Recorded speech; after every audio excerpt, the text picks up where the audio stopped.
Hey there! If this is your first time listening to the podcast, please be aware you're going to be listening to three queer trans people in their late 20s talking about a variety of different topics.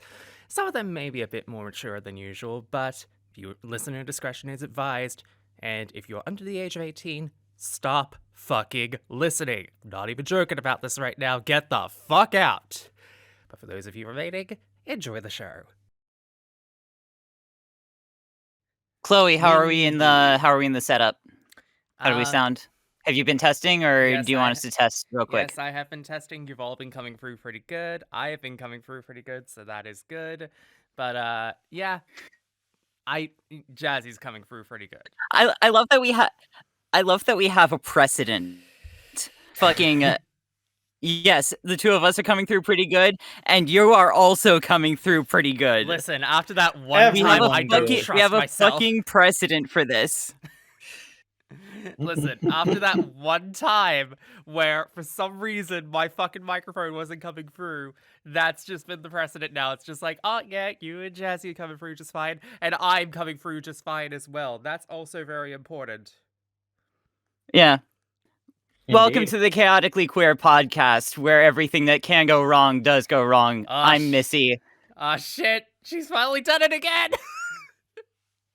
Damn it, my winning streak has been ended.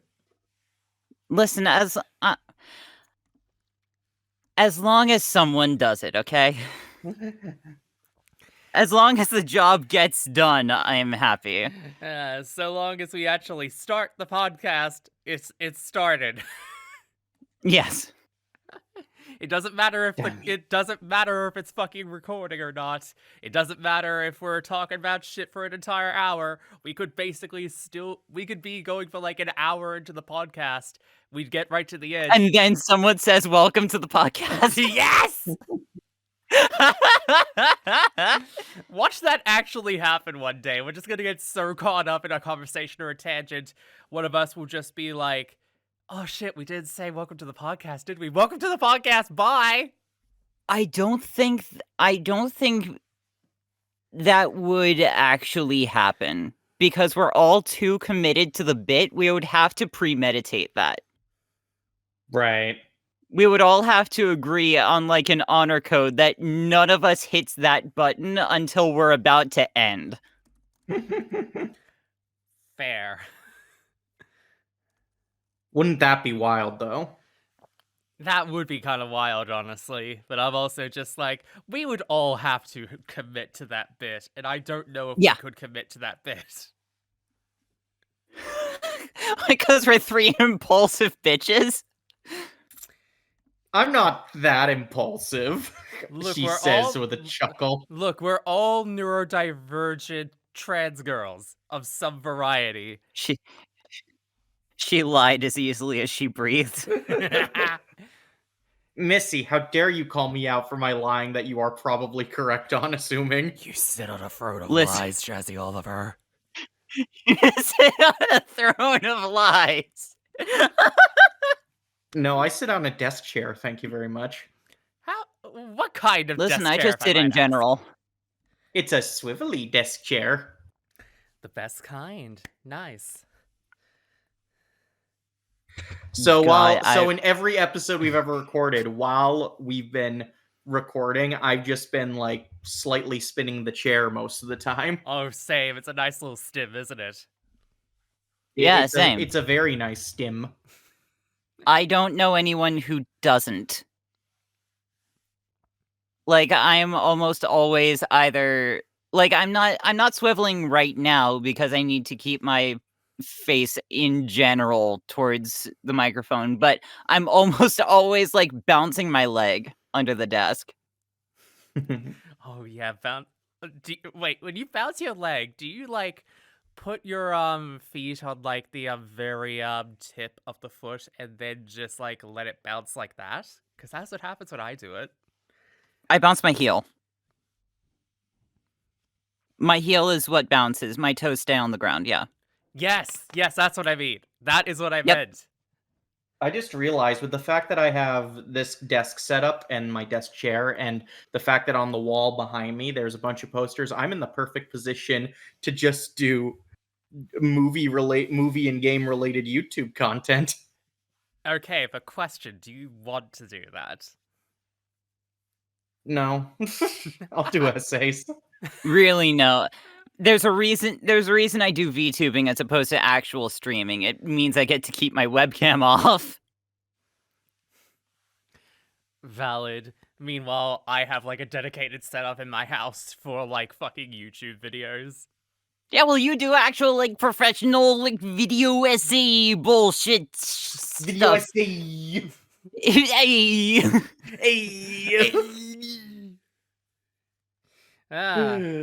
Speaking of those video essays, fucking, oh god, Jazzy, Jazzy, I have a question right now. That Quest for Camelot video, you know how you literally went into like literally most known aspects of Quest for Camelot? Yes, and if you're saying what I think you're going to say, I already know. Well, this is what I'm gonna need to ask. Do you feel like you're not gonna be able to, like, indulge in that movie for, like, a very long time after you've done that video? The thing you gotta understand about me and Quest for Camelot is we have a very complicated history, that movie and me. We've got time. But what you gotta understand is that I'm holding off on the video essay until when and if the strike ends. But another thing is that when it's over, I'm not done writing because something happened recently. Oh no. Nintendo released an update for its service on classic games. Oh yeah, that's right. And against all fucking odds, as if it was targeting me specifically, one of the games that is part of the service now is the Game Boy like movie license game of Quest for Camelot. So you are now contractually obligated to add that to the list. Jazzy, I'm so sorry. I am just like, how? I didn't think that would happen. Like I thought maybe if I were to mention the game at all, maybe I'd just emulate it and say, poopy. But now there's like, an official release. Now there's an official way on modern consoles. I'd have to get a Switch because I haven't had one since I had to part ways with mine a couple years ago. But was it to sell it for Switch overall a good console? I'm pleasantly surprised. It is a good console. I just had to get rid of it because I was living alone and short on rent money. So oh shit. Okay, fair. Yeah, that is very fair. Mm-hmm. So I'll probably get another one, especially now that I know that it has an official means of playing the Quest for Camelot Game Boy game. Look, because I can't just call my journey complete. I gotta play the game. I gotta beat Ruber and save fucking Camelot. If I recall, if I recall correctly, it requires Nintendo Online in order to do it. But if you get the Switch, I have a Nintendo Online family account. I'd be more than happy to add you to it for that purpose. Sounds good. Then we could be like the Fast and Furious people of Nintendo Online family. Jesus Christ! That was not. I can't leave good. That was not where I was thinking that to go. To be honest, Jazzy. Yeah. So here's what you got to do. You got to work the discovery of the Quest for Camelot game re-release. If there in the video essay, like in the video essay narrative as the third act breakdown. It's just, and keep in mind, it's not just any licensed game. It's a licensed game from the people who made Superman 64, so you know I'm in for a good time. Yes. This is where in the video essay, as you like blast through it, you just have In the Hall of the Mountain King playing. Oh my god. Like but it's funny because like I said, I'm delaying that one until like pending on the current strike going on. And right now, I need to continue writing it, but my current replacement video essay for that is one on Final Fantasy IX. So, because of course, if I'm not going to talk about movies, I'm going to talk about Final Fantasy. Final Fantasy IX is the one with Zidane, right? Correct. Okay. And the best fucking Final Fantasy character ever We written. brought the joke full circle. Let's go. What? I'm sorry, what? Like, what was it? 1 episode, 2 episodes ago? You were talking about Final Fantasy 12. Oh yeah, and talking about how it mirrored Star Wars. Yes. And I was like, that's the one with Zidane, right? Oh my god! Ah! It's funny because I just did a replay of FF12 as well, so nice. It's a game that plays itself. I didn't need to do anything. I actually don't know. Okay. This is my own Final Fantasy ignorance coming into play. Because the character has not appeared in Kingdom Hearts yet. So I don't know how to pronounce their name properly. Is it Zidane or Zidane? Zidane. Okay, because that's how it's pronounced in Versus. Yes, it's how it's pronounced in stuff like Dissidia, basically. Right, Dissidia. Because Zidane was one of the Final Fantasy IX representatives for those games. Though I have met plenty of diehard fans who insist that his name's fucking pronounced Zidane, and I swear the whole reason I can't watch most Final Fantasy IX videos is because the way they pronounce certain names hurts me. It's like Titus versus Titus. Right, like sometimes they'll pronounce Zidane's name Zidane or pronounce Quina as Kina, which is that's not. I pronounce his name as Titus. Titus. Like I remember playing Dissidia when you for the go first on time HRT, you get Titus. And having my brain just explode at them refers to him as Titus. And I was like, wait, that's how it's been pronounced the entire time? I mean, Waka also pronounced it Titus in Kingdom Hearts 1, though. Then you had Kingdom Hearts 2 where fucking Selphie walks in and pronounces it Titus. Yeah. The Kingdom Hearts games were also where I got confused. I forgot that Selphie appeared in Kingdom Hearts 2 for a sec. Sorry, what? I forgot that Selphie appeared in Kingdom Hearts 2 for a sec. Yeah, for one scene who's only there. She's specifically only there so Kairi has someone to talk to. I appreciate the continuity, though. I do too. Also, like, I don't mind the include. I like FF8, so I don't mind FF8 inclusion. So also, like, I adored Cypher. Okay. I have a question. I have a question for the class. Sure. What's your question? Oh, this ain't the right place to ask it, but go ahead. That scene in that island in particular, they're in a schoolgirl outfit, correct? Yes. They're on the mainland.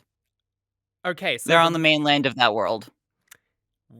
Is it ever implied what that world is? Destiny Islands. I believe the world is called Destiny Islands. So Destiny Islands got Destiny Islands got restored and brought back from the darkness after KH1. Yes. Mm-hmm. Okay. Yep. Okay. That's how Kairi wound up. That is the tiny bit of land that Kairi was stuck on in the final cutscene of Kingdom Hearts 1. At the end of Kingdom Hearts 1, like, there's a bit where, like, Kairi's being separated from Sora and they have that promise, and then fucking Utada Hikaru's coming in going, where you are right. And then everybody cried. And then the islands are restored around her as that's all going on. I know and it's the stars fall. Yeah, I know that's hard to discern given that most people are focusing on the emotions, but yeah. So like the KH1 version of Destiny Islands, that was probably only like not even half of Destiny Islands, was it? No, it's like it is called islands with a plural for a reason. Yes. Right. And I think everyone forgets the fact that one of the biggest parts of the world that to be fair, nobody pays attention to it. There is literally a dock with boats, and when Sora shows up on the, let's call it the Keyhole Island, because that's what it is. Mm-hmm. The night that Destiny Islands gets swallowed by darkness, he jumps onto the pier from his boat. Yeah. And he looks deliberately at Kairi and Riku's boats. And he's like, those are Kairi and Riku's boats. So they came here too. What the fuck is happening? There must be a place that they came from. In Kingdom Hearts 1, the closest thing we got of any other island in that space is Sora's room. Yeah, exactly. Yeah. Some say his mother is still waiting for him to come down for dinner already. God damn. And after the end of KH3, she's gonna be waiting a while. I would assume Kairi would have probably said something like to both Sora and Riku's family or something like that, just to be like, No, Chloe, do not ruin what has been my headcanon since I played this game as a child. That's a cruel headcanon. I'm just gonna say it right now, Jazzy, that is a cruel headcanon to play. But it's right. It is correct. Is it? Yes. I don't actually remember if... I think on one playthrough of Kingdom Hearts 1, I did run around the entire periphery of... I stood on the shore on both sides of the island and looked out over out at the horizon wall. And I don't remember if I saw any hint of other islands. I think they really only firmly established like that there were other island, like that they lived on another island in the Destiny Islands, like around KH2, I want to say. Yeah, Fair. see, that's why I wanted to ask that, because much like the other big Mandela effect moment that we discussed this week, I was thinking to myself, wait, am I remembering this correctly about Kingdom Hearts 1 and 2? Because there's been so much happened since fucking 2002, 2005 now. I'm just like, am I remembering this correctly, or are my childhood memories betraying me? It's... oh god, like... I mean, you're talking to one of the biggest KH fans ever, so if you ever have a question about how something happened, I will probably be able to tell you in very, very, very explicit detail. Listen, I trust you both to have this info. Do we need to explain what happened in the Discord chat the other day? I think we need to explain what happened. I hate this. I hate this. Jazzy, I'm sorry. There is no way that I can tell this story without putting you on blast. No, you're not sorry. Don't. No, I'm not. Do not piss on my leg and call it rain. Okay. So, to be fair, we record these episodes in a Discord call, if that was not obvious. And we have like a server chat where all three of us basically bop each other on the head. But it's much nicer than I make it sound. And the other day I was like, am I misremembering my childhood? I seem to remember that there was a tiny bit of the way one specific cutscene worked in Kingdom Hearts 1 on the original PS2 release.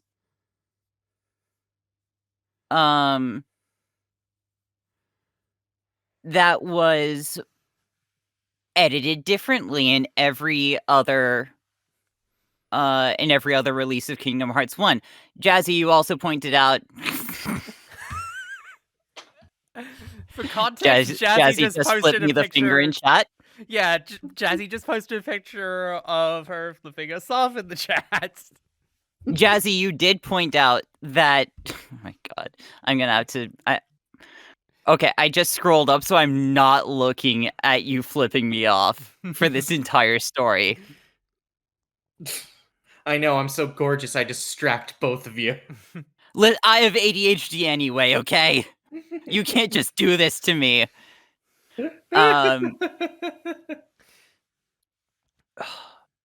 Jazzy, you also pointed out that the original code for Kingdom Hearts 1 was functionally lost. Yes, they basically had So it to had- redo the game from mostly scratch when they were doing the HD release for the initial PS3 HD collection. And I think that's where the scene was edited differently.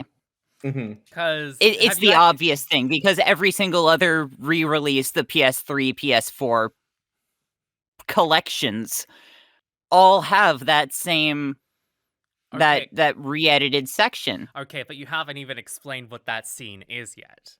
Right. It's the scene it's the scene after Sora wakes up. It's the racing scene. Yeah, it's the scene where the three of them take off.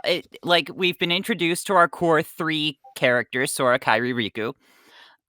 And we get a sense of their dynamics, where Kairi is like, everyone, let's race. And Sora and Riku are like, what, really? No. And they're just sitting on the sand. And then Kairi says, ready? Go. And then Sora and Riku look at each other real quick, and then both take off running at the same time. Apparently, what's missing in the remasters is that moment where Sora and Riku look at each other. I remember this there. I remember this from the PS2 version, but I lamented not being able to see it in any other version, because in every other version it goes straight from Kairi saying go, and it lingers on Kairi just a smidge longer than it should, and then it cuts to the side shot of Sora and Riku running. And I gaslit myself that, like, am I losing my mind? Am I misremembering one of the game series that I have hyper fixated on for about 20 years? And as it turns out, no, you weren't gaslighting yourself, because Chloe jumped in and said, yes, I know exactly what you're talking about. Jazzy said, no, that scene has always been that way. And what we had to do was literally pull a cutscene. Okay.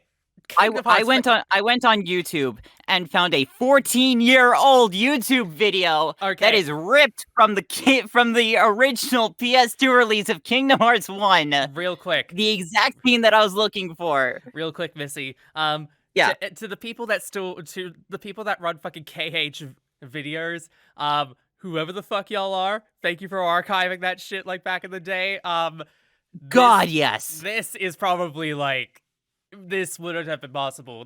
That one bit would have been lost to fucking time if not for the fact that KH videos archived those cutscenes back in the day. There have been like a lot of there were a lot of Kingdom Hearts like archive like sites back then, like kh-vids.net, which I still remember all the fucking Kingdom Hearts quotes they used for the intro. Nice. Yeah. But yeah, that whole thing, we were just in the... I went and found it. You went and found it, and then Jazzy just had the biggest fucking breakdown in the chat. You're laughing. I was having a breakdown, and you're laughing. Yes!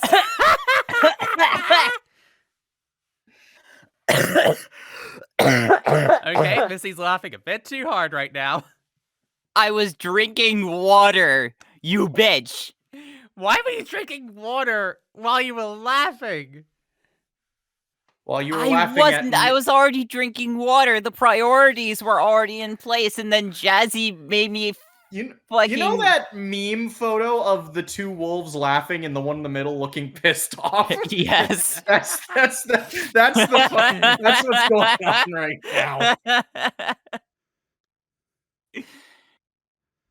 now.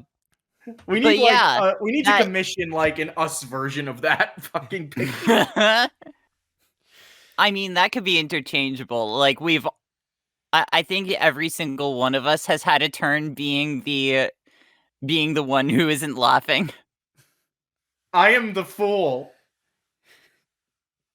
Frankly, it's about time. Fuck off.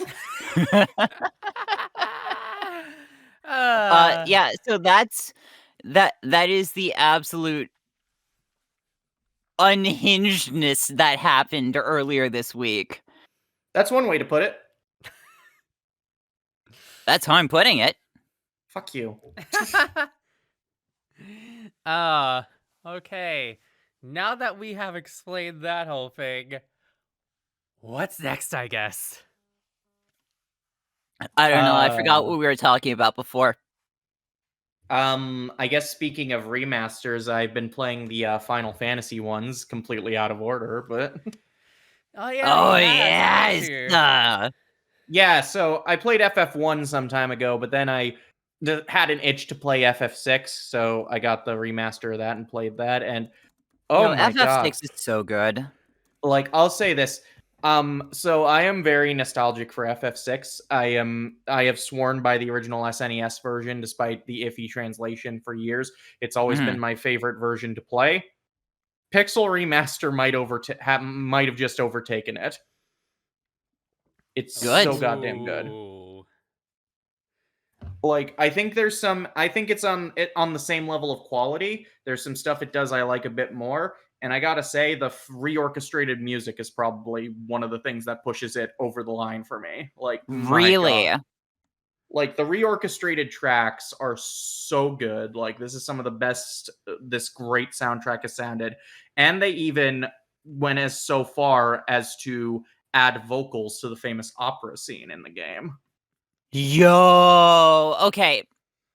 Have you ever seen the sort of Bohemian Rhapsodyization of the FF6 Yeah, I think I know what you're talking about. Okay, I just wanted to make sure that you had. Mm-hmm. Chloe, if you have not, I will link it to you. Link it to me anyway. I'm actually kind of curious. Okay. Now I can scroll down and see Jazzy flipping me off. But yeah, FF6, like, just on its pixel remaster, is so good. And I also played FF4, and that is now also my favorite version of FF4 to play, alongside the 3D one on Steam. That has voice acting, which that one I only want to play if I want a challenge, because the FF4 3D is hard. I'm probably going to play FF5 next before getting to 2 and 3, because those are the ones I am least looking forward to playing. Honestly, don't blame you at all for that take.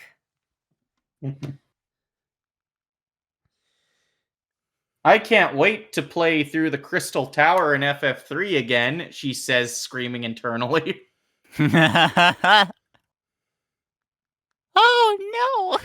Then again, I said the same thing about the Pharaoh's Tower in FF12, and ugh.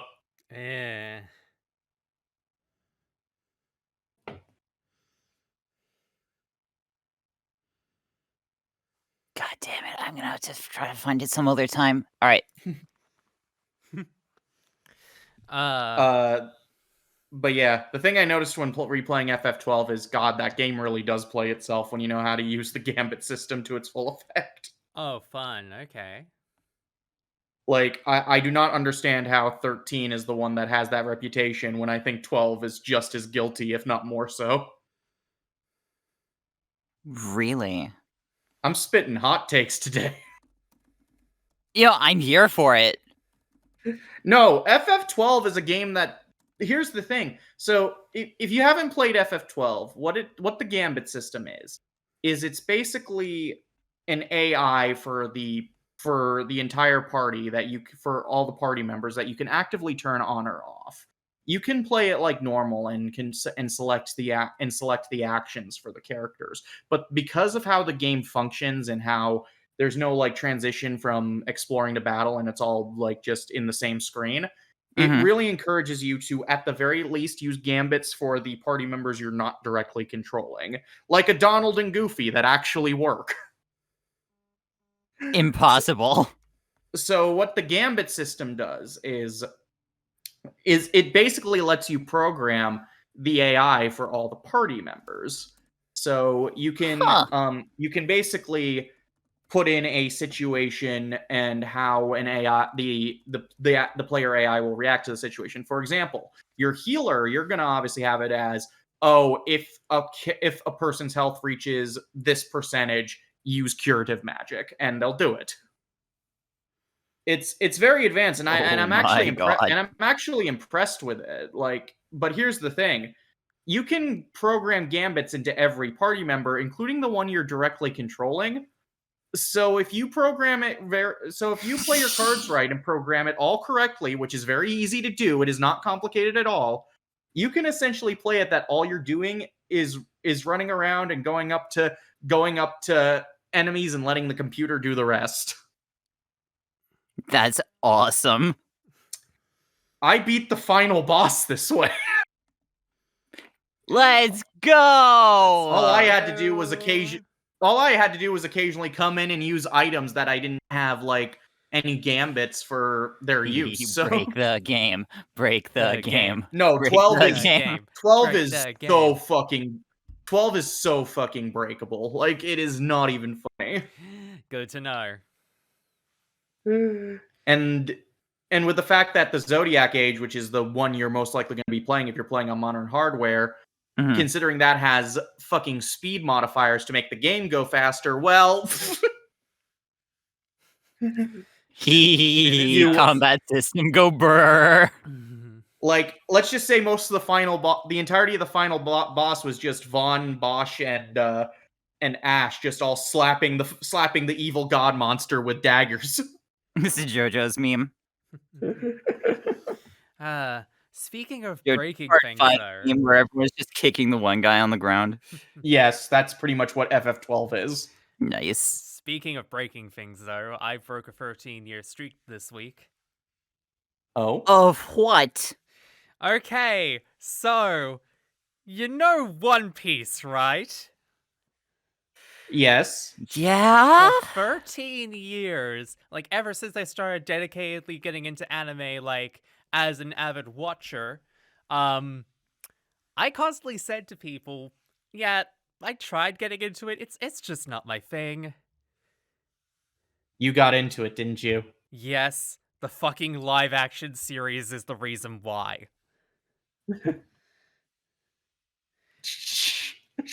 I am so fucking annoyed. I'm both pleasantly surprised at the live-action remake done by Netflix, and also really fucking annoyed because I spent 13 years of my life going like, yeah, it's just not my thing, and then going like, oh, I can't get into it. There's like nearly 1,000 episodes and like 100 volumes of a manga out there. I can't dedicate that much time to something like that, and then finally got into it through the goddamn live-action adaptation on Netflix. And I'm just sitting here like, fuck! I need to go back and watch it just because a couple years ago, and this is a joke with Caden Jensen, is that I stopped watching One Piece on the Baratie arc, which is like right near the end of what could be called season 1. Okay. And Caden pretty much keeps telling me to go fucking watch it already, and maybe I finally should break my 2-year streak of not moving past the Baratie arc. Incredible. Which, if you don't speak Weeb, the Baratie arc is basically where they get Sanji on the crew. So right, yeah.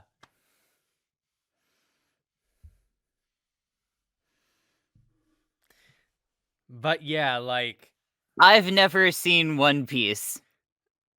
I would say if you've never watched One Piece before, if you have a passing interest in it at all, the Netflix adaptation is probably the best way to go about it at this point. I'm thinking of watching that. It's actually really good. Like, it's directed by the same guy that made like all the good Marvel Netflix shows like Daredevil, Punisher, and Luke Cage.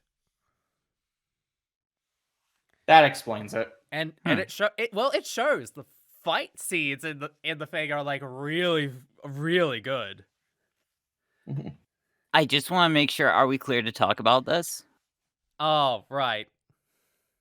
Because Damn it. above all, there is a strike going on, and as much as we hyperfixate on media that we enjoy, we are all working actors, and we support the strike in its entirety. Yeah, You do not have to be union, dear listener, to share solidarity with the people who are fighting for better conditions for all of us. yeah, I kind of hyperfixated a little bit there. Worst case scenario, I'll just like take out that whole bit where I'm being all like, yeah, this thing.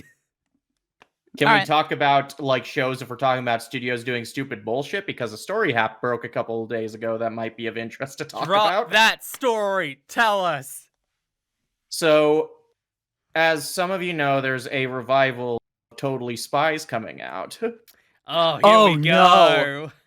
And apparently, because they didn't want to pay any of the original actors Original their union cast. rates, apparently they're going to have an entirely new cast. Because they didn't want to pay the fucking actors their union rates. Jennifer Hale confirmed this. Jennifer Hill also confirmed that, like, she didn't even know, right? Mm-hmm. I believe so, yeah. She didn't even know until it was all, like, already out of the bag. Yeah. Wild. And I've never seen, like, hype for a show just immediately fucking die. And I mean, I'm in agreement. Like, I was originally hyped, but now I'm like, oh, no, never mind. I don't care. Just swerve? Yeah, But still. Yeah, I had a friend locally who was like, "Oh hell yeah, they bring back Totally Spies," and then he immediately, like, as soon as the news broke that the original cast were coming back, he was just like, "Man, this really sucks." This is the picturesque definition of that everyone disliked that meme from Fallout 4. Yes. Yep. Mm-hmm. Like, that was perfect. Like, that is just... I'm not praising this decision when I say it's perfect, keep in mind. I'm saying it more sarcastically, but... Well, yes. Yep. But, like, it's... like I said, I've never seen a show that had so much hype behind it where the hype just died based on one thing. One thing only. And it was enough to just sink whatever good graces and hype this show had going in. Good lord. Yep. In case people are wondering why the strike is still happening, that is why. Yep. Yeah. If you want to point the finger at anybody, you better fucking keep it pointed at the people not who are fighting for better conditions for everyone, but for the people actively keeping conditions bad and trying to take union projects non-union. Mm-hmm. I mean, I'll say this as bluntly as possible. There are going to be people that... Fuck off! Well, sorry, my point is, there are going to be people that out online that are still, even with all of the context behind it and like all of the information as to why this is happening, who are still going to be blaming the actors and writers and everything like that for being greedy about this. But to those people, I say, look at the bigger fucking picture. It's not the fact that shitty things have been coming out because there are shitty writers involved, the writers are literally just getting paid half the time to write this sort of thing. And if it's an original concept that actually does well, that's probably why the writers' strike is needed, because, hey, you want more good quality stuff that the writers actually are invested in? This is a good reason to do it! Yeah. It's funny you mention that, because I was I had like you hear stories from like big time showrunners all the time, like when they're asked like why they're doing reboots of their older shows and not doing something original, and most of the time they have pitched stuff original, but fucking studios just want reboots. So Yeah. like apparently Johan Vasquez, who did Invader Zim, tried pitching other shows to Nickelodeon for years, and it wasn't until he agreed to do Enter the Florpus that they approved for like a new project. Wow. Yeah. So, if y'all Yeah. want anyone to blame for the fact that there's been some trash coming out, and probably keep on coming out until the writers and actors actually get paid a decent wage, don't point the finger at the writers or the actors. Point the finger and the knife, potentially, to the studios. Mm-hmm. Yeah. I see studio bullshit everywhere. I mean, my friends and I just finished watching The Owl House, and boy, was that a victim Yes, of. I have been waiting. I have been waiting for this. Still need to watch The Owl House. Missy, It you is are a good literally the only one who has not watched it on this podcast now. You have I will- literally What no else excuse. is new? I will say this right now. It is a really, really, really show. I loved it. It's very good. Fuck what Disney did to it. Yes. That I also heard, yes. But Like, I think the creative team did the best they could with that under those circumstances, but fuck Disney for putting them in those circumstances. that being said, do you see why I was trying to hype you up into watching this a year ago? Yes, and For anyone who is unaware, Chloe has been at this for a also while. keep in trying to mind, get for a Jazzy into while, it. I watched the first season when it came out. Keep in mind, like I had watched it. I just didn't catch up with the second season as it was coming out, just because I didn't have any way to watch it like in syndication, and I wasn't even aware until much later after the fact that they got out that when these episodes were being put on streaming services. So I mean, the entire third season was basically being released on YouTube the very next day. yeah, I noticed that, and it's like, Jesus Christ, Disney did not treat this show well at No. all. Ironically, though, there's a theory that I had about those last 3 episodes that was basically confirmed like about a week after that finale aired, because they released a full cut of like the 3 final episodes displayed as one movie. You can find it on YouTube. And like Mhm.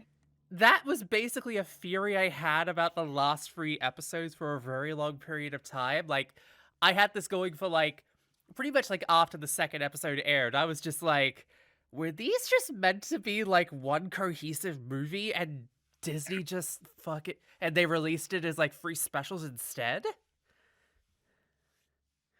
Yep. Because Lo and behold. if that's the case, that's an interesting way to spread out, like, the finale in a way.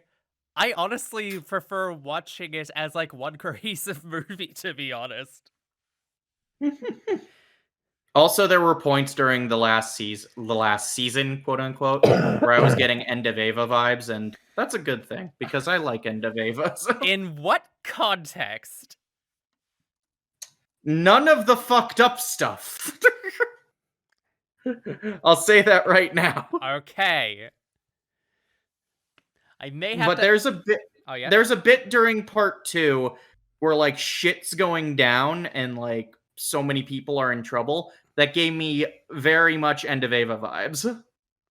I'll say that. In fact, there was just a bit where I was like, this is child-friendly end of Ava. Oh my god. And it's funny because the two friends I watched it with have not seen Evangelion. I will be fixing that soon enough. But I mean, live-in partner recently watched Evangelion as well, and I'm like, oh boy, how you doing after that? And she was just like, oh, yeah, I'm fine. everything's fine. Yeah. But it also got me really All excited around because, me are familiar. she now wants to watch more anime, and I'm like, oh boy, I have a list! Because, like, she's only watched, like, Evangelion and, like, a few Ghibli movies with me, and she's now going through Death Note, and I'm like, Oh, fuck yes, that's my shit. yeah, look, she's going through, like, a lot of, like, the beginner's guide to anime that we all know from, like, the 2000s, 2010s, and I'm just sitting here like, do you need a list of shows for me to recommend? Because I can give you a list. I'm wondering if you're just sitting there plotting on when to show, like, the really dark and fucked up stuff. I mean, you No. already showed her Ava, so. No, she watched Ava all on her own. Oh, okay. Yeah. But, like, now I'm thinking it's like, oh god, what happens if she goes from, like, a relatively, like, fine content-wise action series to something like fucking Berserk or something? I mean, I mentioned watching Azumanga Daioh with her, and she was just like, yeah, I'd be down for that. That was on my list Well, anyway. Azumanga Daioh is just wholesome as shit, so. Yeah. Surprise, surprise. Not everything on that list is gonna be fucked up shit. Not everything is just gonna be. Oh, yeah. Oh, yeah, that's just my list. Well, you know. Yeah. I mean, I ain't surprised. I am really not surprised, to be honest. But, like, my list, like, eventually I'm gonna show her Utena, but that's gonna be further on down the line. I am not. I'll be honest.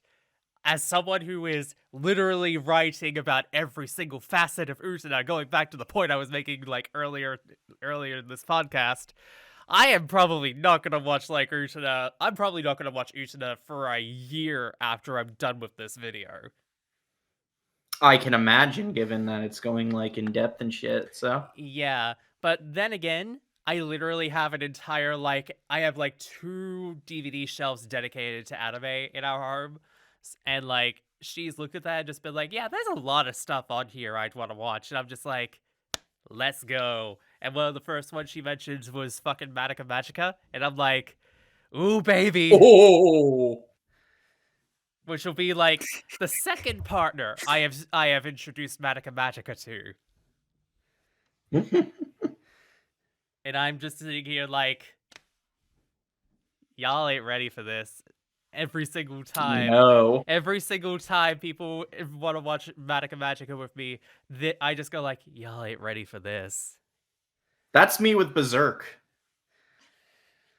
Like, I remember one of my friends I showed the 97 anime to, like, because they were curious, like, about, like, why I love it so much. Oh yeah, Jazzy. I found out something, and it kind of ties into my research that I've done for the video. The Golden Age Berserk movies. Do you like those? Yeah, they're good. Well, I mean, okay, so I didn't really care for the first two that much, but I thought three was really fucking good, and I like, from what I've seen of the Memorial Edition series that pretty much re-edits them into a series, that one's pretty good. All right, because the same person who wrote the screenplay for the Golden Age Berserk movies is also the same person who wrote both seasons of Code Geass and Gundam the Witch from Mercury. Yeah, I can see that. The composer for those movies also did Evangelion. Really? So. Yes. And you know, well, and Code Geass is a series I'm trash for, so that's nice. I love Code Geass. Very, very fair, honestly. I mean, also that same person who, speaking of like soundtracks in that regard, the same person who did the same person who did like a lot of the backing tracks for Utena, I found out also did the backing tracks for the original, like the first season of Yu-Gi-Oh! Oh dang. And he also Really? and he also did the background. He also did the soundtrack for Fully Cooley as well. Oh, okay. It's funny when people mention the soundtrack for Yu-Gi-Oh! Because I gotta remember, Japanese soundtrack, not the one you're familiar with, Jazzy. Like, not Not the 4Kids version. Not the dub soundtrack, Jazzy. Different composers. Yeah. And when I think back across like all of that, I'm just like, shit, this actually checks out. Speaking of Yu-Gi-Oh, I actually marathoned the 3 movies recently. Oh yeah? Like the Yu-Gi-Oh the movie, Bonds Across Time. Bonds Beyond Time, and then Dark Side of Dimensions. Yes. And out of all of them, only Dark Sided Dimensions was good. So imagine that. It was the only good one. The other 2 were kind of shit. In fairness, though, when it comes to Pyramid of Light, the first movie, I kind of liked every scene with Pegasus, but that's about it. Pyramid of Light, the first movie? Pyramid of Light is the name of the first Yu-Gi-Oh movie. Okay. So, like, it's one of those things where it's called Yu-Gi-Oh! The movie on posters and stuff, but then you go see the movie and you see the title and it's like Pyramid of Light, kind of like how Pokemon the first movie is actually called Mewtwo Strikes Back. Yes. Right. Yes. Okay. 4Kids did that shit constantly. Yeah, and it's why Pokemon the movie 3 doesn't have the subtitle Spell of the Unknown in it. Mm-hmm. And it's ironically the only one that ever actually had its subtitle in like the title and the poster was The Power of One. Mm-hmm. Well, actually, I think Spell of the Unknown is technically in the poster, but spelt out in the letters of the Unknown. If I remember correctly. I could be wrong. Now I'm curious. Now I am curious. But so with Pyramid of Light, I liked every scene with Pegasus in it. That was like, and Kaiba was being an extra. He was just being extra the entire movie, so I kind of enjoyed that. You were close to what you were talking about with that, Jazzy. They don't spell out Spell of the Unknown in the title. The Unknown just spell out Entei. I was gonna say that might have been what it actually was. Now that I think about it, for a second. Oh yeah, because the full title is Entei, Spell of the Unknown. Mm-hmm. Man, Pokemon movie. I know nothing about what's going on, and I am still entertained.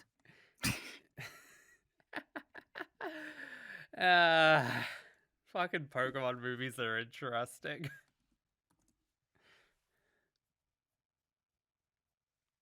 Yeah, like so anyway, yeah, the Yu-Gi-Oh movies. First one was kind of bad, but I enjoyed every scene with Kaiba being a douchebag. So basically every scene with Kaiba. Nice. Although, wasn't like the whole thing of like the Pyramid of Light movie that 4Kids had actually commissioned had commissioned the animation company in Japan to make that? Yes, and even then they still cut shit out. So oh my god. There were still scenes they cut out from the movie. That sounds about right. Like, so there's a scene late in the movie where Taya jumps into the eye of the Pyramid of Light. And in the US version, the 4Kids version, she ends up in the weird, like, Millennium Puzzle maze thingy as Yugi, Joey, and Tristan. But that wasn't the case. In the Japanese version, the original cut of the movie, there's a scene where she's actually, her spirit's present in the card game going on, and she's trying to tell Kaiba and Yami Yugi to cut that shit out. I don't know why they cut it out, because that actually gave her somewhat of a role. But then I remember, oh yeah, Huh. like I forgot. 4Kids doesn't like Taya very much because they tend to screw her over with screen time. Yeah. Also, are you what? What the fuck? What? What? I'm looking at the soundtrack for the Yu-Gi-Oh movie, and there's a song by the Black Eyed Peas on there? Oh yeah. Yeah, there's a lot of third-party music used either sporadically throughout the movie or in the credits or just kept for the soundtrack This because isn't 4Kids this because 4Kids isn't put their money into weird shit.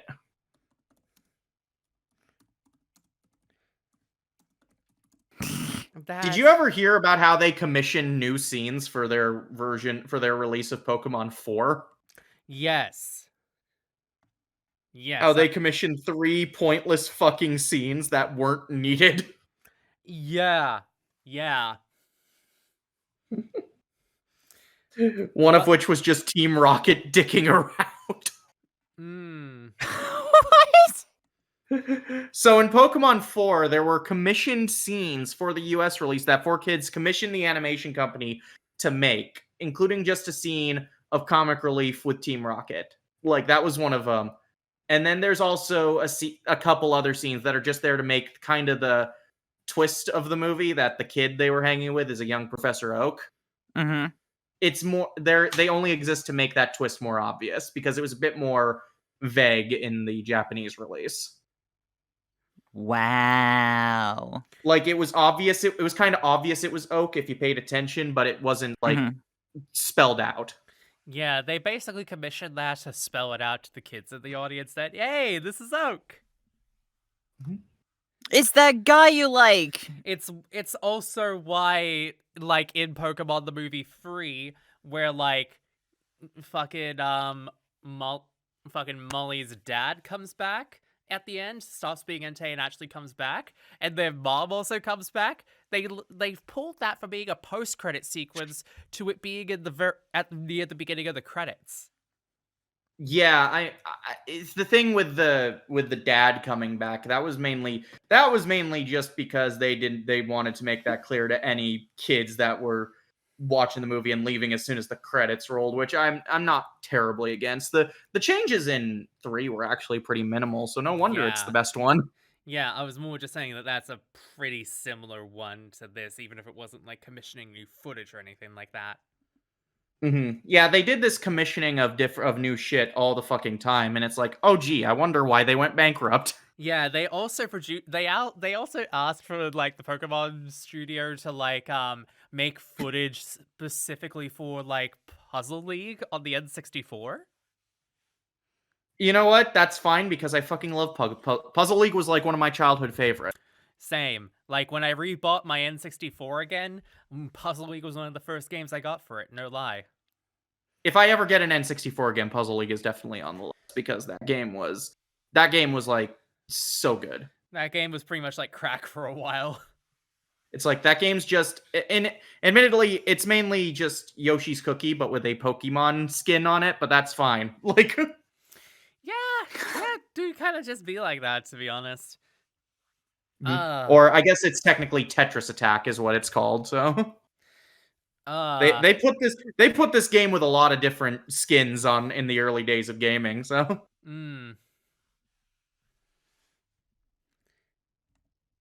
You really aren't that wrong. You really aren't wrong with that, but I'm still just sitting here like, holy shit, I really did just spend like a lot of time in 2017 playing Puzzle League because like I was obsessed because like my fiance Cass, she kept on brutalizing me in that game to the point where I was just like, God, I gotta get good at this game just so I can beat her once at it.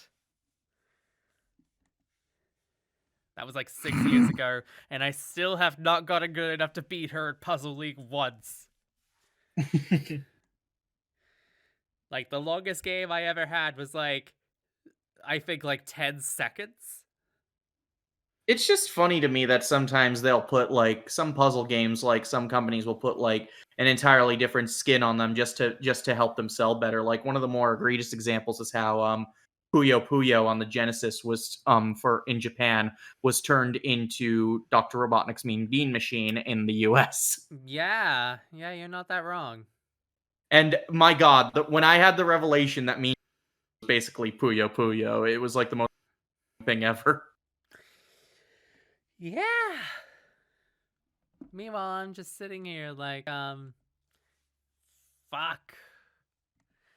Cause like, Relatable? yeah, just a little bit. Cause like, there's a lot of puzzle games that I was just like, man, they really just reskinned this just for an American audience, didn't they? Mm-hmm.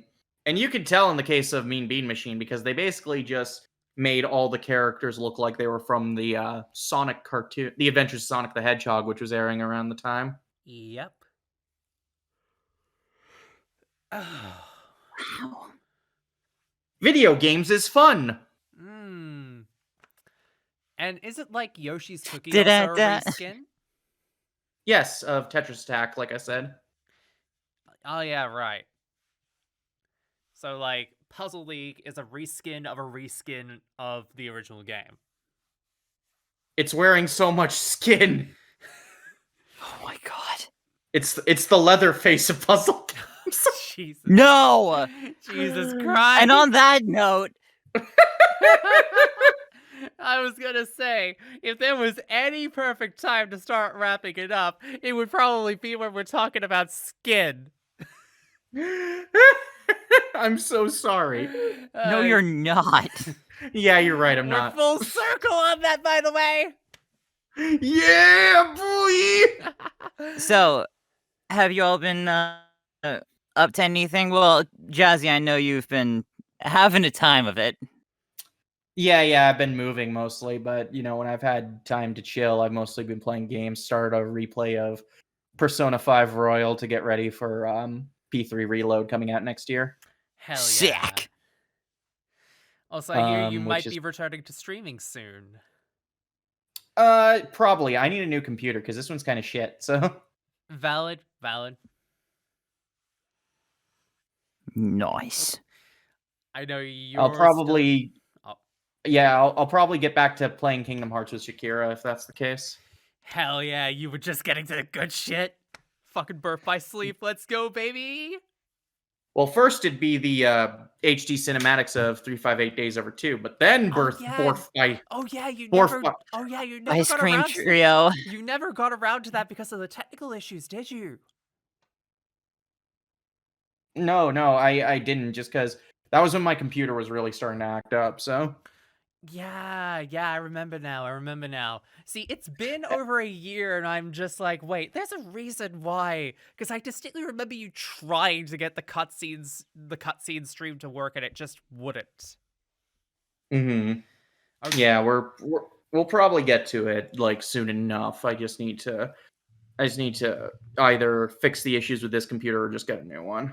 At this rate, Jazzy, please enjoy, and also let me know if you ever want another co-host just to help rag on shit.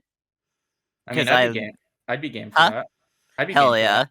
I mean, I'll probably be like awake when you do streaming because like I've been around for damn near every single one of the KH streams. So like Mhm. offers there as well if you would like it. Hell yeah. Plus, when you eventually get to Birth by Sleep, that's like top tier for me. So I'm just saying. But hey, on the plus side, eventually when everything gets around, who knows? You might finally get all up to date on the Kingdom Hearts series in time for KH4. Oh yeah, KH4 is happening. Oh shit. Yes. KH4 is happening. KH4 hype train. shit. Let's go, baby. It's coming. Let's go. Shit. Let's go. Can't wait for KH4 in fucking 2030. Yay! I can't wait to be. Fuck! I'm really going to be in my 30s when this game comes out. God damn We will it. all be in our 30s and still enjoying Kingdom Hearts. Yeah, because it's fucking our generation. If Kingdom Hearts 4 comes out when I am exactly 30 years old, I will be singing. I will do a cover of 30 by Bo Burnham, like just to celebrate. You all heard it. We have Package ship it, sell it. we have a verbal contract now. I didn't know it was a fucking contract. I am thou, thou art I. No. I know you're still streaming, Missy. That's still a thing that's happening, right? Yeah, I've been getting back to streaming. Recently celebrated my 2-year anniversary of streaming as a VTuber. Hell yeah, Couple weeks let's ago. go. And yeah, just recovering from a lot of burnout. Mhm. Unfortunately, the other end of the tunnel is in sight, and hopefully I don't wind up going back into that tunnel as badly as I did this time. Fingers crossed, honestly. Burnout is a bitch. Indeed. Meanwhile, I was originally planning on getting like 2 videos out this month, but like all of my additional plans for like secondary videos for the remainder of the year have basically had to get delayed due to the writer's strike. However, the Yep. one video that I am going to be releasing, it's actually on a topic that I'm once again very passionate about, and it's about a very, very specifically Australian topic. I do like topics that are specifically Australian. Oh, also another thing. This is not for another couple months, but I'm gonna be at another fan meetup. Yo. I saw the tweet about that. Yep, I'm God, gonna be. I'm I gonna be at have basically nuked all casual use of Twitter at this point. So basically, I'm gonna be attending the Object Show meetup in Dallas, Texas, on November 18th this year. Oh hell yeah! Let's I'll go, be baby. I'll be not only meeting fans and stuff, but I'm also I believe I'm participating in a Q&A as well. So that'll be fun. Hell yes! Fucking love to hear it. Congrats, Jazzy, on getting Enjoy. like 2 of them this year. That's fucking awesome. I was shocked when I was able to attend 1. I am doubly shocked that it ended up being 2. So we love it. Genuinely, we love it. Yeah. Also, speaking of object shows, the paintbrush exit interview came out, and I guess people were mad that Painty is a theater kid now. Sorry. It's almost as if actors are fucking theater kids or something, and it's just natural for us to be that. Well, it's funny because there were so many comments and in fairness, there were like, this is probably one of my few negative like interactions with this fandom, but a lot of them were there were a few I saw that were blaming me for it, and it's like I was just doing this directed to. I don't know what to fucking tell you. I'm not bad. I'm just written that way.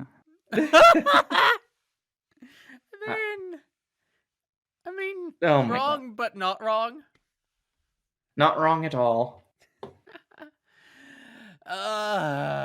Also, I may have some things coming out with my voice in it soon. Details to come.